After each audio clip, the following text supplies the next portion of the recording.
次的话呢，我们这做一个小小的调整，就特地邀请我们这个5名佛学院的索吉达堪布来给我们讲讲这个佛学方面。那索吉达堪布我先简单的介绍一下。他是四川人，四川甘孜人。年轻的时候在四川甘孜师范学院读书毕业以后就上了就出家了。出家以后的话呢，专研这个藏传佛教，还有包括中国的儒学道家，对中国传统文化非常了解。那么他近几年在全国很多著名的大学，像北大、人大、这个复旦还有南京大学都做过很多讲座。那么深受学生们的欢迎。那么索吉达堪布所做的学术工作的话呢，一个方面呢就是说，把藏传的佛经翻译成汉语，翻了很多。那我自己的感觉的话，我们汉传的这个佛教有翻译佛经的历史先是从西域的文化佛经翻译过来，然后又用印度的佛经翻译过来。我们接下来呢，可能一个佛学的潮流应该是把藏传的佛经翻译到汉地，可能是这也是一个我们了解藏传文化的一个很重要的途径。那么这是堪布做的一个工作。另外一个工作呢，就是他传播儒学，就讲《弟子规》就是说他在汉藏交流层面做了很多的这个工作。那我们今天要讲的是佛教的利他性这个课题的话呢，应该说是利他性是佛学大乘佛学的一个根本的特征之一。所以呢，我们的话呢，听听堪布怎么诠释这个作为大乘佛教根本精神的利他性。好，现在把时间交给堪布。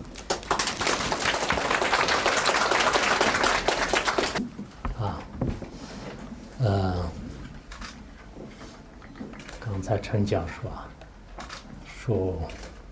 说吉达堪布，我叫索达吉堪布。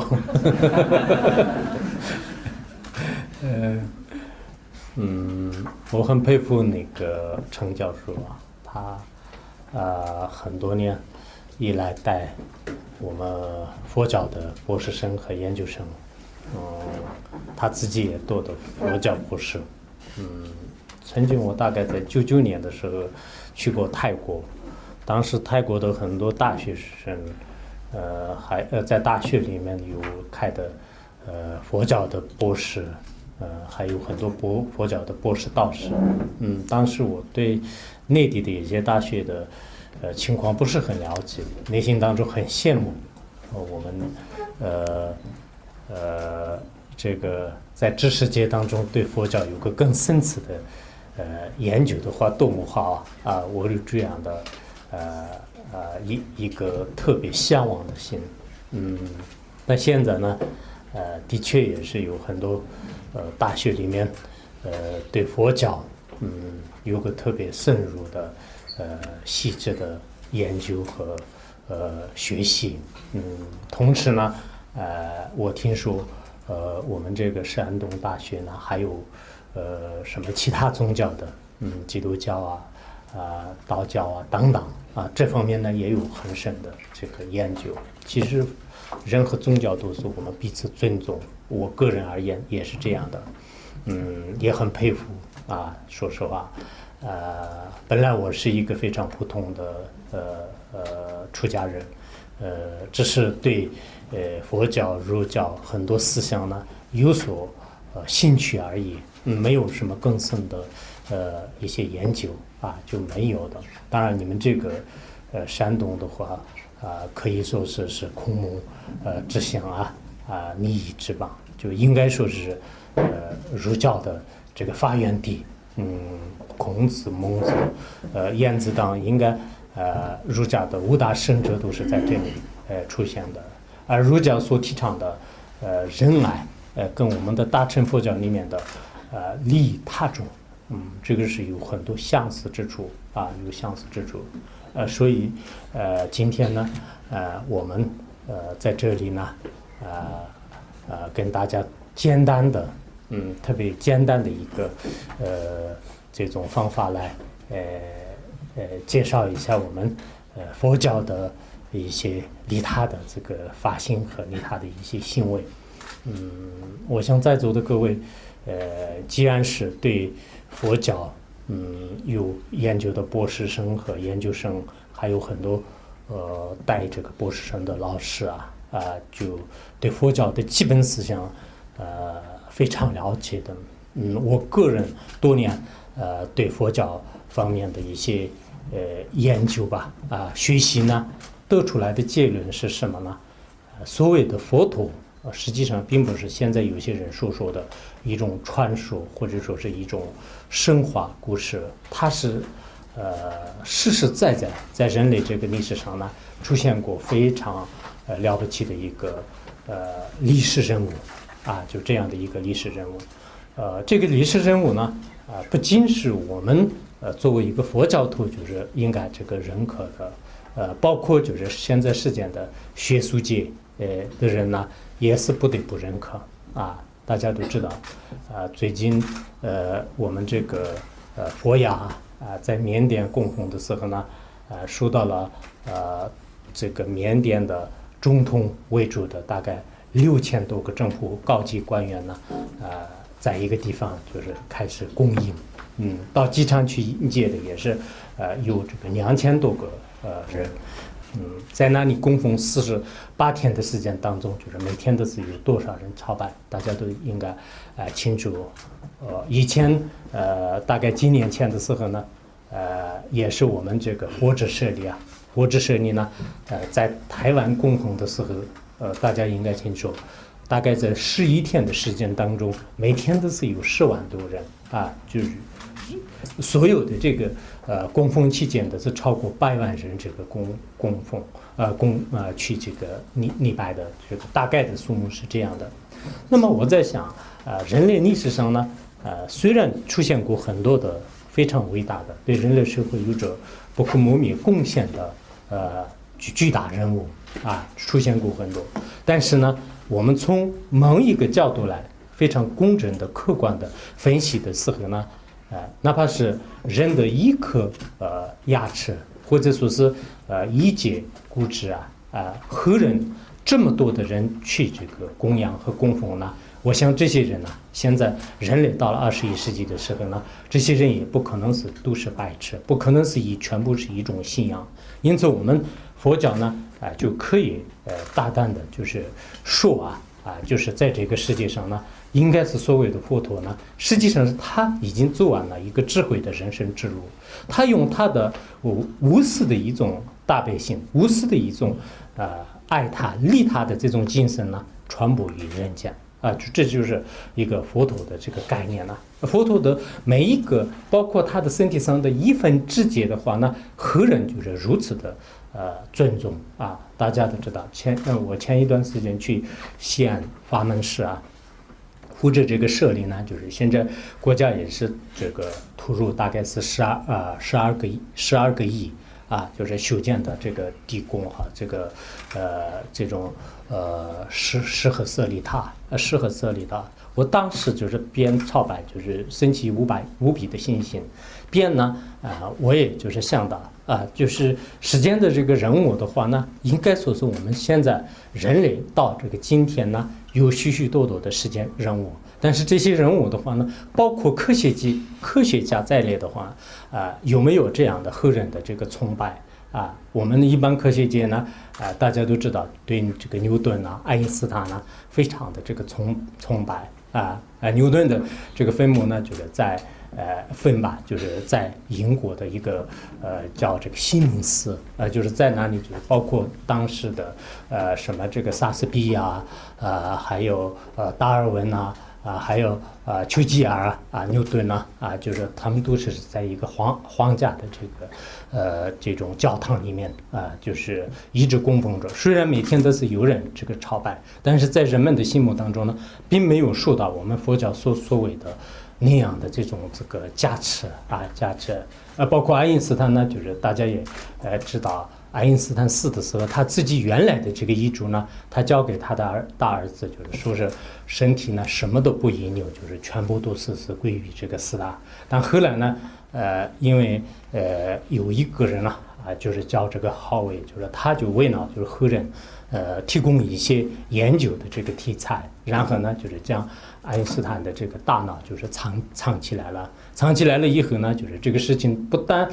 没有就是受到就是他想象的那样的这个人们的欢迎，而且呢就是受到很多人的谴责。最后呢，他在42年当中不得不自己这个隐藏。最后他发现的时候呢，就虽然就是后人呢就是对这颗大脑就是做了一些这个研究，现在也是普利斯顿这个大医院里面还是收藏着，但是呢。知道的人也毕竟并不是很多的。我在想，即使就是他的比如说大脑，就是他当时是240块，就做成这么多的这个实验品啊，就是大概在10个品里面也分了很多。那这一刻，如果说我们在这个在世界上去的话呢，能不能受到那么样的这个赞叹？当然，也许是我作为一个佛教徒，我可能以片段的心对佛陀的一种特别。敬仰的这个心呢，就是这个赞叹，但我也从正面来讲的话呢，就是大家也需要思考我想在座的很多研究生、博士生呢，其实对这个现在我们实践当中真的这个存在的一些具有如此价值的、具有这么多人崇拜的话呢，它这个里面并不是全是一种所谓的这个迷信不是这样的。应该不是这样的，应该是它有一个内涵这个内涵就是到底在什么？但我觉得是更重要、值得探索、值得研究的，就是佛陀当时给我们所讲的84000法门就是汉地的大藏经里面也是有这么多的经论论三藏的这个教典，而藏地的大藏经呢，我都原来翻开这个宝积经和那个华严经。越翻开越研究越阅读的时候呢，就是最后我就进入一种特别不可思议的一种这个世界一样的所以在座的很多大学生，我相信你们也包括这个佛教研究的这个就是金刚经大乘起信论很多的课程也在开，就是在开的过程当中呢，跟那个其他的实践人的一种文章就跟这个佛语呢有很大的差别。我们都受过一些教育，我们对这个大学的课程，对对中学的课程，对小学的课程读完了，就是然后就不一定就是他就永远就是我对这个需要读的、需要供奉的。但是佛经不相同的，我们短短的这个心经的内容大家都看一看。短短的金刚经的内容的话呢，谁都去读了、去看了以后呢，就是有无穷的回味，有无尽的利益，有无比的这个加持和力量。这就是一种这个佛的不可思议的威德和就是在这里面的一种这个威力。这一点呢，我想有智慧的人是这个无有质疑，也不可否认就是这个事实呢，谁也无法抹杀因此在这方面呢，我想首先就是要知道所谓的这个佛陀呢，到底是他是这个什么样的？它确实是有许许多多的，就是这个不同的一些历史和一些这个渊源。但是更重要的，现在的我们的这个人类面前，就是它实现一个什么样的这个形象扮演一个什么样的角色？在座的很多佛教徒呢，我想有些是真是这个信仰佛教的，有些是不一定信仰佛教。但是我想我们要去研究它的时候呢，要知道就是到底就是佛教是什么样的。它不仅仅是一种信仰的应该是它是一种智慧的教育。我在想，因为佛教里面就是包括这个天文地理也好，或者是这个人文学也好，实践的所有的这些学门知识的话呢，都是涵盖无余的。如果它仅仅是一个宗教，或者是仅仅是一个教条主义的话呢，那么就是这里面只是含一个部分。所以我有时候在想，我们这个佛教里面就不依靠任何的这个仪器包括这个天文学的一部分的一些内容来看的话呢，就是对这个佛陀的智慧和人来看呢，就是确实是有种这个无法这个想象的。我们知道，我们有些人呢绝对是因为这个后来就是在这个世纪当中的有各种的一些原因吧就是我们这个传统的一些文化和思想呢以前呢，在一段时间当中确实是受到了一些打击，但这个是对人类来讲呢，有着非常大的这个损害。我就是像我们这个后代人的话呢，就是受害者，可以这么说。为什么呢？因为自相续当中，除了一些金钱、定位、媚色，或者说是一些现实这个主义以外，就是什么这个传统都是没有。当然，极个别的传统，我也承认是不一定现在非要就是你一直这个做着啊，比如说你唐朝的这个所有的这些传统，你现在所有的在这样的国际化，也是这个地球村的时代当中，你必须要就是拉着一个古代的一种形象呢，也不一定的。但是有一些人类，尤其是一些善的一面，尤其是一些好的这一面的这种这个教育的话呢，的确我们特别这个需要就是保持，要回顾就是原来的我们的这个就是最早的这些诸贤们的他们的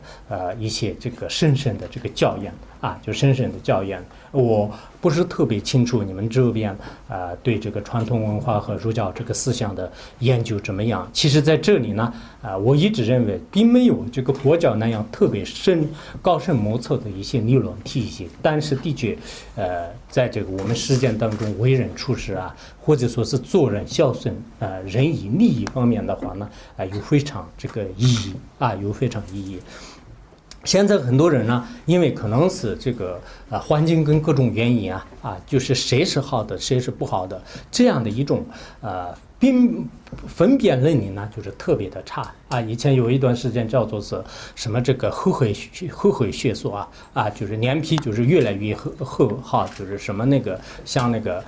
城墙一样，就是越厚而心呢就是像煤炭一样，就是越来越黑，就是这个是很好。在一段时间当中，人们都特别觉得说越来越坏的人呢越来越好，就是有这样的，有相当多的人呢就是跟着这种学说呢就去开始这个做很多无耻的事情那么在这个时候呢，可能是我们在大学里面或者是在任何一个高等学府当中呢，就好的一面呢不一定学得很多。但是我自己认为呢，我们这个佛教的最这个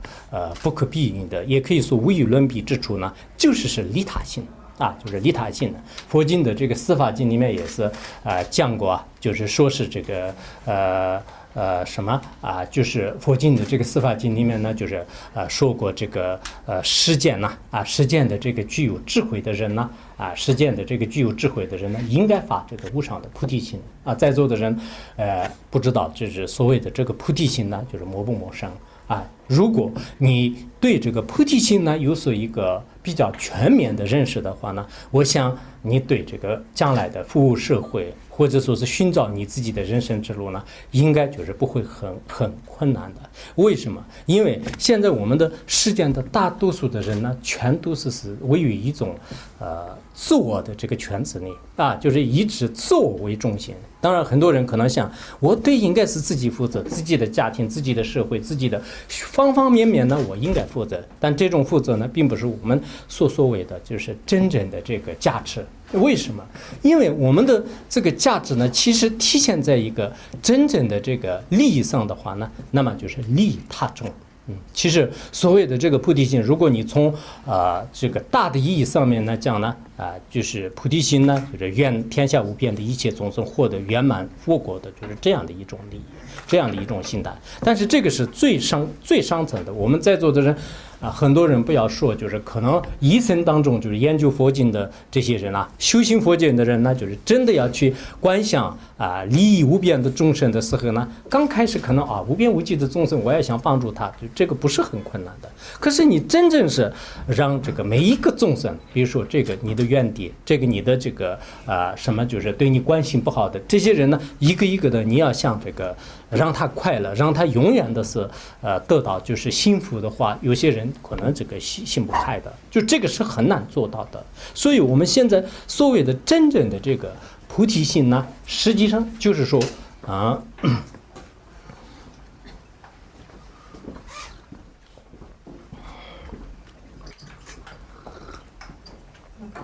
实际上呢，菩提心呢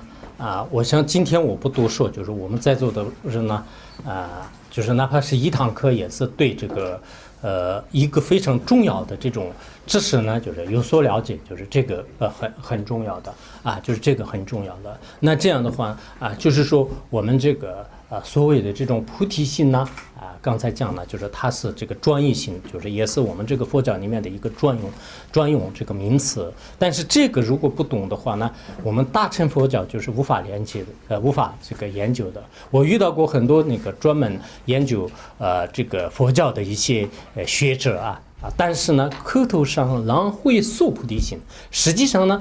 不要说这个修行就是真正的这个字面呢，就是不会解释，这是我们可能就比较遗憾了你是如果一般的一个普通人，或者是一般的一个出家人，你不懂那个所谓的菩提心呢，就是情有可原，就是他没有这个机遇。但是我们是高等学校里面的这个佛教专业的，那这样的人呢，别人问就是菩提心是什么的话呢，那么菩提心呢就是看着一个特别表面的这种现象呢这是不合理的。首先是我们研究的时候呢，就是菩提心就是最大乘的根本。很多人的所谓菩提心呢，跟慈悲心跟这个善心跟一些这个慈善的心就是这些就混为一谈，就这是不合理的。一定要按照他自己的特别深深广大的意义去这个做解释。那这样做解释的时候呢就是要说这个菩提心呢其实是它分一个圆菩提心和性菩提心这个在座的应该清楚。所谓的圆菩提心呢，就是我要发愿就是我要利益天下的一切这个生命就是这样的一种发愿。就像我们要想做什么好事，就是这样的一种。然后性菩提心呢，不单是你发这个愿，就是还要在实际行动当中去真的要六度万行，就是要去操作，这个叫做是性菩提心就这个叫做性菩提。那这样的这种这个发心呢，在我们理论上就是了解之后，就是最好是实际行动当中去行持。其实佛教的这个研究跟这个佛教的修行呢，应该最好是有一种密切的这个结合起来。很多现在学者呢，只是在口头上就是会说，可是真正修行的话呢，就是一刹那也是没有修过如果你真的去修这样的这种大悲菩提心的话呢，其实对整个世界和平和对世界来讲是有非常大的这个利益和功德，而且对自己的这个身心各方面来讲也是有特别大的这个利益就是若人一刹那观修菩提心，必知诸佛的什么佛陀不能量就是如果我们一刹那间当中呢，能观修这个菩提心就是一刹那间是很短的，一刹那间当中能观修菩提心的话，那么他的功德就是从佛教的教义来讲就是无法这个连佛陀也是无法衡量的。但这个说来可能比较大了，我们不一定马上能让那个懂得其中的意义。但对我们的身体来讲呢现在这个包括哈佛大学和这个普利斯大学，还有那个就是剑桥大学，就是他们都觉得就建立了一些这个参学社就是参学社。那么他们的参学是什么呢？专门修这个慈悲心就修慈悲心呢不是很难的。任何一个学生我了解的有一些国外的这个一些大学教授还有一些小学教授，他们的是让孩子呢就是学一些这个慈悲心。那学慈悲心的话呢，一天的上午就是大概是10分钟，大家就是就是对所有的生命呢，就是用这个慈悲心慈心。所谓的慈心呢，就是愿所有的生命就是获得快乐的意思。悲心的话呢，愿所有的这些生命呢就是离开痛苦就是在这样的这个慈悲心呢，你心里面就是观修。表面上看呢，这是一种参就这是一种参禅。但你观了这个10分钟左右，上午10分钟左右，下午10分钟左右，那么1个礼拜、2个礼拜以后的话呢，就是通过科学就仪器检测的时候呢，这个人的心呢，就是已经就是如何了，已经就是很这个跳顺了就以前特别脾气暴躁的人呢，那么就是通过修慈悲心之后，就是心情就是极其开朗放松。所以在这个美国等很多的这些这个医院呢，就是这叫做是一种这个轻松的治疗法就轻松的治疗法。这是我们菩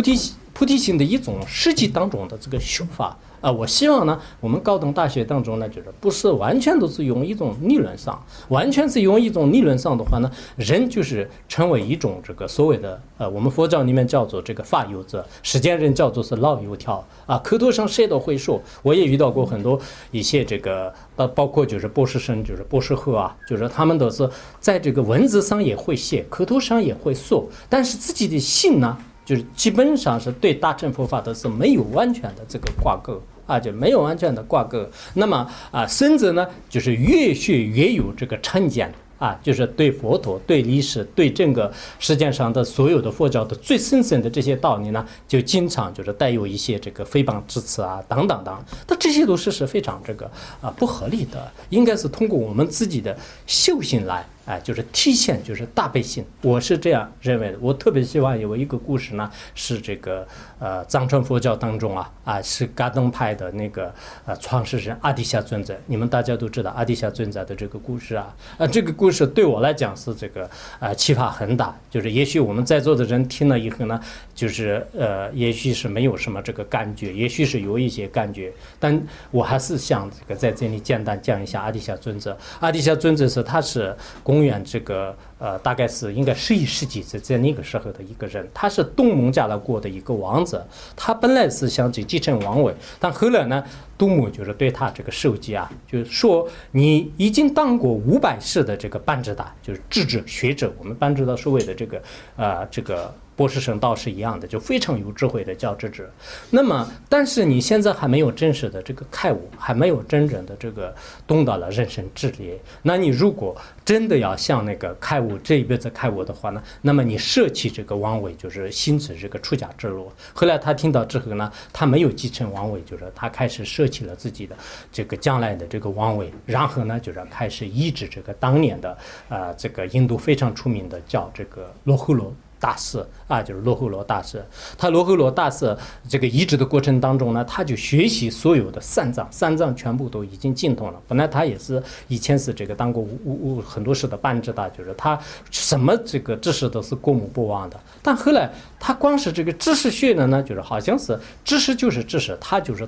他们之间呢就是没有真实的这个通达。后来他就一直讲，那么我所学到的这些知识的真正的含义、真正的真理呢，什么时候能完全就是明白、完全开悟？他在这个时候有一次转这个印度金刚座菩提迦叶你们有些可能去过潮汕吧，就是在哪里？他在哪里这个转的时候呢，当时看见有2个非常漂亮的女孩子呢，就是对话的时候呢，就说如果一个人真正想到觉悟的果位的话，那要这个修行这个菩提心。就当时呢，就是觉得就是这2个人也在谈那个菩提心的这个事情。然后第2天，他在一棵这个菩提树下，就是在这个树的附近呢，也是有个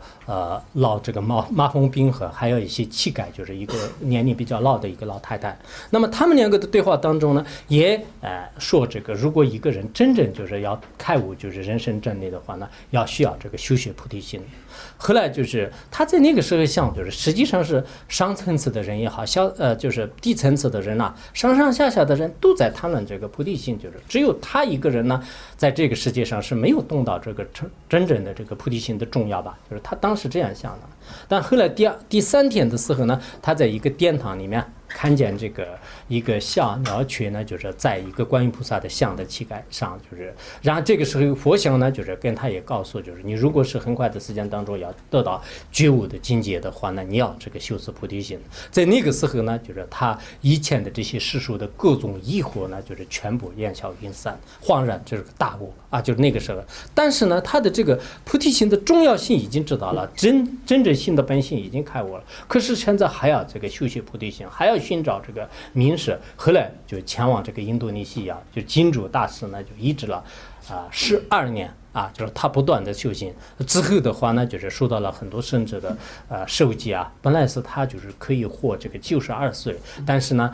他如果来这个藏地这个黑暗，当时藏地这个佛教前弘期被已经这个朗达玛就是灭佛，就是毁灭，然后后弘期呢就是有菩提光围绕他的引擎，就是也有很多精彩的故事。在这个时候的话呢，那么就是他就得到授记，如果来到藏地的话，他寿命就是会短20年，但是他如果没有来的话，那他能活到92岁。但后来他就选择就是来到这个藏地弘扬这个大乘佛法，并且呢就是开创了这个噶当派，也就是说就是他当时造了这个菩提道等论啊，就现在我们这个菩提道次第论的这个来源呢，就是从这里来的，就是大家都应该知道。所以他当时所讲到的这个菩提心的修法呢，一直流传于这个到这个现在，而且现在呢，在藏地也是把这样的这种利他心和菩提心呢，就是完好无损的，就是这个传承啊、教研啊，所有的这些次第呢，就是全部都是不管是在寺院里面，就是在世间的我们这个人群当中呢，就是一直流传着。这一点呢，我从个人就是怎么说啊？我对汉传、对这个藏传很多的这个文化各方面都是比较了解，但我觉得呢，确实是藏地就是在关于菩提心方面的教书啊，菩提心方面的这些教研窍诀呢，的确是在藏地就是特别的这个殊胜啊，就是特别的这个殊胜。那么这也是来自就是一个是这个阿底峡尊者，还有呢就是吉田菩萨和月称论师当就是印度的这个很多的大德，就直接这个传入到藏地，就是到现在呢，就是一直是特别就是好的一种这个传承，就是国内外的很多学者呢，不单是就是去这个从研究的侧面来进行就是了解，同时的话呢，有很多知识分子呢，就光是研究呢，就是我们可能是不会就是了解。比如说我们说万法一刹那无常，就无常呢，就是谁都会明白。可是你到真的最后这个自己要生命要面对这个生死的这种大问题的时候呢，光是你说万法无常的道理呢，就是对很多学者来讲啊，就是用不上啊。其实佛教里面的很多道理呢，我都是希望就是大家就是应该在这个实际这个行为当中去就真实的去去运用啊，就是去运用的时候呢，我们的这个所作所为呢，就是应该是就帮助别人。其实老师也好，学生也好，或者是以后我们到世间的任何一个岗位上的话，在这个刚开始的时候，应该我要帮助别人的这样的一个心态就是特别重要啊。如果我们没有这样的心态，现在很多的学校里面的就是师生的话呢，目光都是放在这个金钱上面，就这个是特别不好的一种这个可以说是一种这个行为啊。我都遇到过很多人的这个想法呢，当然这也是一个现实主义，就是又考虑到就是自己的这个我的这个婚姻以后怎么办，我的这个工作怎么办，就是首先都是全部的这个思考呢，一天可能是90%以上的话呢，就是想着自己。很多人呢，就是根本没有想到我以后就是对这个传统文化怎样这个弘扬，我以后到了社会上的话呢，尽我能力就是怎样就是对这个社会对乃至这个所有的这个世界的一切这个生命呢，就是做一些有意义的事情啊。当然我们不贪着自己的衣服，不贪着自己的这种饮食住处啊，这些都是作为一个实践人来讲是就是恐怕是就是做不到的。但是其实你如果越想自己呢，就是得不到很多的这个利益。如果我们的这个心呢越是向着这个别人的话呢，那么就是越自己呢就是得到就是各方面的一些利益。所以现在就是包括有一些新闻媒体就是经常跟报道的很多道德这个伦理损伤的一些事实就是在我们面前这个浮现的话呢，一方面是我们的就是大家的这个集体感，就是基本上是不像这个以前一样的。所以在这一点呢，在我们这个藏地来讲的确是不管是这个，比如说一个人就是对这个路上被车压了的话呢，那么我相信就是我可以拍着胸口说，就是现在的话呢，就是大多数的这个99%以上的这个藏人呢，就是他肯定会马上这个车停下来，就是会全力以赴的这个去救他，不要说是这个一般的一个这个人就是连世间的一头牦牛就是如果被车就是受伤的话呢，就是他们都会去那个去救他。啊，就是去救他，就是有这样的一种慈心和善心呢，就是特别的这个重要啊。就如果我们没有这样的话呢，就是人类就是应有的这个利他心呢，就是已经这个丧失了啊。的确是我以前看过一个18世纪最伟大的一个叫那个华智精美求救黄渤啊，就是他是在当时的藏地来讲呢，可以说是教育活效无所不至的。那么他是一个鼎鼎有名的一个大师，就是可以说是就非常了不起的，就像汉地的憨山大师那样的这个出名的。他当时要开发会，就是去路上的话呢，就是看见就是有这个一个寡妇啊，就是她带着这个3个孩子，就是准备前往到市区去开发会。当时他看见以后呢，他就心产生这个悲悯，就是那个上士的话呢，他是一个云游生，别人也不知道他的身份，如果知道的话都是他也不敢。但后来呢，他一路上是一直是把这个寡妇的什么孩子啊，就是他带着啊，就帮他化缘了，帮他一直到这个目的地。后来呢，就是那个女人发现，就是原来是他是就是那么了不起的，就是大德，就是他这个时候吧，我从那个小小的一个从他的故事当中呢，看着现在呢很多人呢，包括我们在座的人呢。我们今天要学这个利他心的话呢，你们也可能不会就是试探我到底会说什么。其实每一个人应该所谓的利他的心呢，你自己从内心当中就是想你在这个路上也好，或者说是今后在你的生活当中的话呢，你遇到这个别人的时候呢，你会不会帮助他？当然，我们大多数的人可能对自己的亲朋好友啊，对自己有关心的人呢，就是遇到困难的时候，我们去救他，就这是一个人的这种基本的一种这个正面就是善的一面。而跟我们没有关系的人呢，就不去救他，甚至呢，就是我们看见一些就是包括就是一些其他的这个生命就是动物之类的话呢，就是不屑一顾。那这就是确实是一种这个道德的这个失落就是我是这样。这个人为的这个原因的话呢，因为每一个这个生命呢，每一个生命的苦和乐呢，就是实际上都是一样的我也希望这个快乐不希望呢就是感受任何的痛苦。而除了我们人类以外，其他的这个所有的众生呢也是这样的。只不过极个别的一些宗教和实践的一些，包括这个无神论的有些观点的话呢，他们都不知道就是生命的这个价值。这一点我希望呢很多人的要这个值得探索生命的价值到底是什么样。前一段时间我们在一个地方就是专门就是很多知识分子呢就是探索研究就是生命的这个价值问题。刚开始很多学者呢就是因为以前的各种环境和各种这个原因吧就是不知道，就是好像是人的这个生命呢就是才有真正的这个意义，而其他这个生命的话呢就没有什么就是如此的。这就是我们的这个脑海里面就是有一种教育这个后天性的一种教育这个形成的。如果你从小都是在另一种教育或者是在另一种环境当中去这个长大的话呢，你会应该明白，就是所有的任何一个这种任何一个生命呢，就是得到损伤的时候呢，你会心疼的的确会这样的。所以这个问题呢，就是如今我们这个很多知识分子呢应该需要就是值得这个去关心的。而且我们佛教的最核心的这种意义的话呢，就是天边无际的一切众生像这个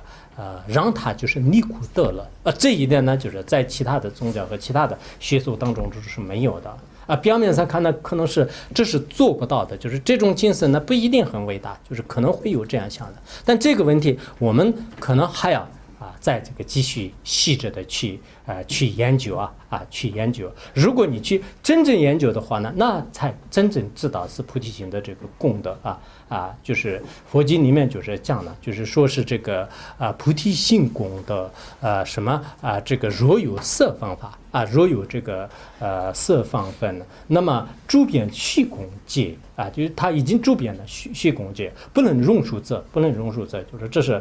这个应该是在那个宝积经里面讲的吧就是宝积经里里面讲的。为什么说菩提心如果有一个他的这个形象设法的话呢，那虚空界也是始终拿不下的。为什么这么讲？我们现在人类呢，站在一个特别客观的去角度去分析的时候，才知道是利他性的这个重要。如果你自己遇到了一种困难和痛苦的时候呢，别人救你，就素不相识的一个人救你，那么那个时候你才知道说哇，就是原来的确是这个菩提心呢，就是有如此大的这种功德。这样的话呢，我们心理的疾病的话呢，就是也可以完全让这个治疗。就是其实菩提心呢，就是完全是让治愈我们的这个心理的疾病，让跟所有的这个众生呢，就是得一种这个快乐。我记得佛陀有一个叫做这个无为数这个清文经呢，无为数清文经里面呢也说了，就是说是这个菩提心功德呢就是十身能妙药就是十身果能妙药，它能什么呢？就是能治一切病就是能治一切病，使有情安乐。意思是什么呢？就是通过菩提心呢，菩提心是一个最好的妙药就是菩提心是最好的一个妙药。菩提心呢，就是能什么呢？就是它能治我们这个众生的这个心理的这个病心理的病，而且它可以就是施予这个一切众生呢，就是获得这个快乐那么这个经典的这个意义呢就是在座的各位就是需要就详细的探索，因为三藏的这个研究呢，就是并不是那么就是很简单的我们表面上看来就是《金刚经》就是有这么就是短短的这个文字还有我们的其他的一些包括就是一些像这个般若经还有这个像那个地藏经就是这些表面上看来的是不是很多的，但是历代的就是智者和学者呢，就是通过可以说绞尽脑汁，就是一直呢就是去研究，在研究的过程当中，他发现的是什么呢？就是它里面的真正的一些价值。其实我们在这个世界上，很多人问佛教是如果那么好的话，那为什么没有那么多的人这个信仰？就是这是为什么其实呢就是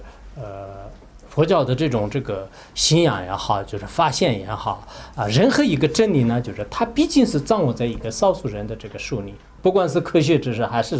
任何的这个知识呢，不可能是所有的人呢，就是全部都完全就是懂到就是其中的这个意义。就像我们实践的这个珍宝就是懂珍宝的这个价值的人呢，就是在实践当中并不是很多的。不过现在信仰佛教的也是很多的。我看到一个统计里面呢，就是说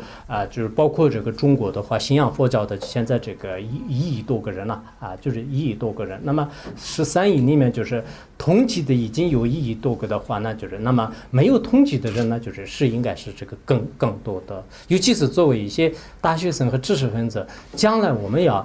这个真正去研究一些古文化的话呢可能是这个佛教就是不可缺少的。如果你佛教不懂的话呢，那么就是很多的这个古文化的研究呢就的确是有一种就是没有什么很多的这个味道。就是这一点呢就是很多人这个写的文章很多人就是研究的过程当中，因为这个佛教呢，就是它牵涉到方方面面的一些这个人生宇宙的这个真理那这种真理要发现的话呢，可能我们的智慧呢，就是更深更这个广的这个层面呢，就是进行这个投入，否则的话呢，就是非常肤浅，非常这个表面。尤其是我们很多人呢，面对人生的时候，我们都需要这个面对死，需要面对病，需要面对实践当中还要遇到各种各样的这个困难。在这个时候呢，的确是佛教是特别的这个殊胜，尤其是大乘佛教的一些自他交换的修法自他平等的这个修法，还有呢就是自轻他重的一些大乘的这些修法，还有就是阿底峡尊者传来的就是什么这个什么这个知恩报恩的，就是等等，就是这些修法的话呢，的确在你在这个生活当中修完了以后呢，不说你的来世今生当中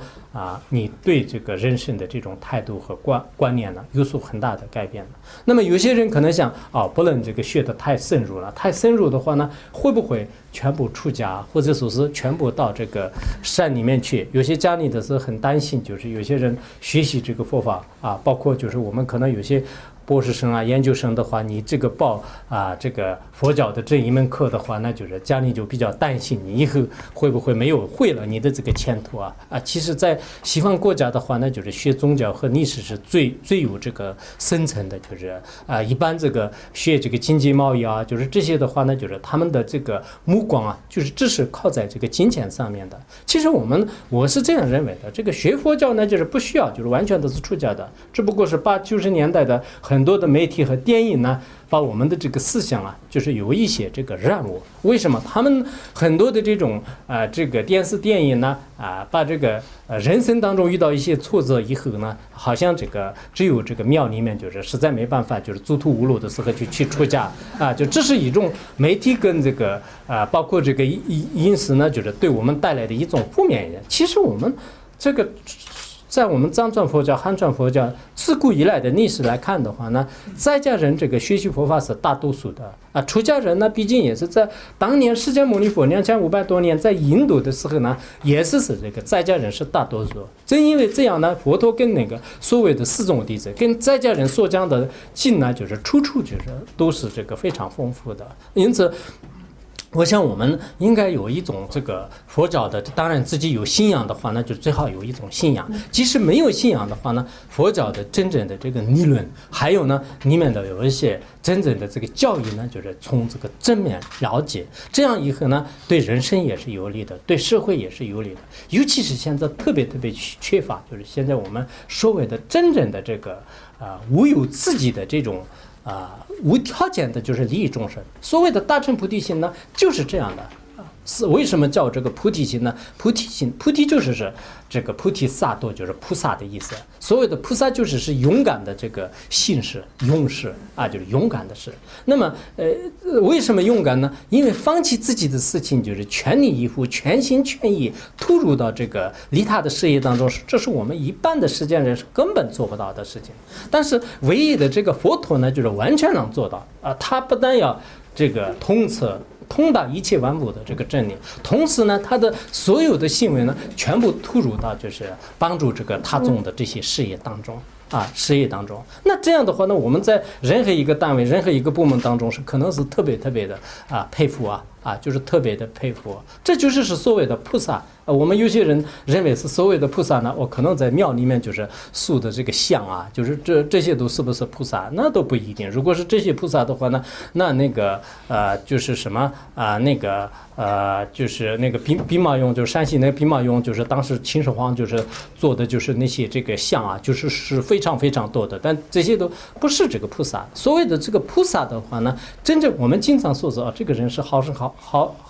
人好事，就做的特别多，真正的这个活生生的菩萨其实是真正我们在实践当中呢，不管是你是什么身份的，你有一颗利他的心的话呢，也许暂时就是现在的社会对你受到了各种的一些打击或者是侮辱蔑视就是有这个可能性。因为这个社会风气不好的时候呢，做好事的人呢，就是往往都是经常就是受到别人的一些这个挖苦。包括我们有些同学里面呢，就是经常就是爱这个什么就传统文化的，或者说是经常呢就是帮助别人的人呢，就是在旁边的很多愚痴的人经常就是不屑一顾，就是开始进行就是责骂你，有这种情况。这就是社会的风气不好，不是我们的这个良心不好。应该凭良心就是利益一切的这个时间和所有的这个生命的话呢，这就是我想我们很多大学生呢，比任何的财产和比任何的这种金钱呢，还是这个珍贵就是在一生当中的话呢，我只有一个利他的心，这个利他的心呢，就是没有受到任何的这种这个毁坏，这就是我想是我们人生当中最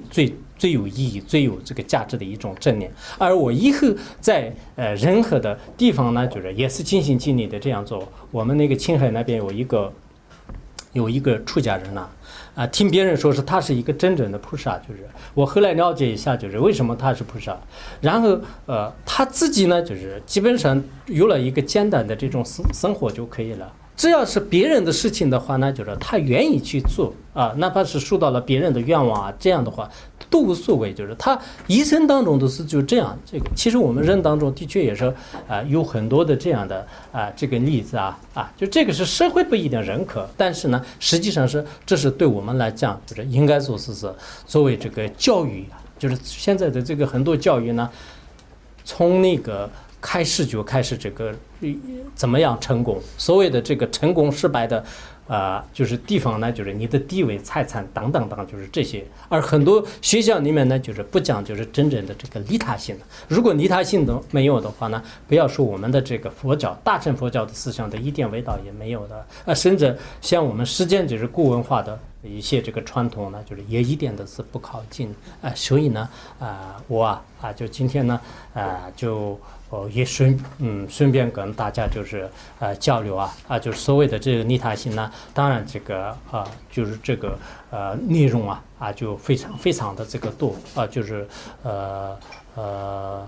非常的多那么我们短短的时间当中呢，就是跟大家开口也是很困难的但是总的来讲呢，的确也需要一种这个利他性。有了这一个利他性的话呢，它就像是一颗这个珍宝一样的，它随时的就是散出这个就是这种这个光芒就是可以呢去牵出我们人类和一切这个生命的内心的这种这个愚痴黑暗它给我们自明呢就是真正的这个人生之路。就是这样的这样，大家觉得怎么样？好了。